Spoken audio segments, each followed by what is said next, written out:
মা বোনদের জীবনে সবচেয়ে বড় দুঃখ কষ্টের পয়েন্ট হচ্ছে দুইটা। নারীর জীবনের সবচেয়ে কষ্টের পয়েন্ট হচ্ছে এই, যখন নারীর জীবনে তার স্বামী খারাপ হয়, এর চাইতে বড় কষ্টের কোনো কারণ তার জীবনে আর হতে পারে না। এটা একজন নারীর জীবনের সবচেয়ে দুঃখের চ্যাপ্টার, যার কোনো সলিউশন সে খুঁজে পায় না। একজন নারী সুখী হয় তখন, স্বামী ভালো হয় যখন। শ্বশুর খারাপ হোক ডাজন্ট ম্যাটার, শাশুড়ি খারাপ হোক ডাজন্ট ম্যাটার, ননদ খারাপ হোক ডাজন্ট ম্যাটার, যদি স্বামী ভালো হয়, দিন শেষে একজন নারী মাথা উঁচু করে সমাজের সামনে দাঁড়িয়ে যায়। আর যদি শ্বশুর শাশুড়ি সবাই ভালো হয়, ননদও ভালো, সবাই ভালো, কিন্তু স্বামী গাঁজাখোর,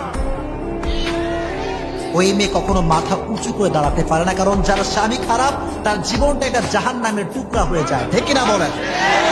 আর আমি দোয়া করি প্রত্যেকটা মা বোনের যে স্বামী রয়েছে, সমস্ত স্বামীকে তুমি হেদায়াত দান করে দেবো না, আমিন। একজন নারী যে জীবনে একজন ভালো স্বামী পেয়েছে, একজন যত্নশীল পুরুষ পেয়েছে, একজন এমন স্বামী পেয়েছে যে সুখে দুঃখে সর্বাবস্থায় তার পাশে থাকে, এসে জ্যাদা খুশনসিব ক্যা হো সকতা হ্যায়, ঠিক কিনা? এর থেকে সৌভাগ্যবানের বিষয় তার কি হতে পারে?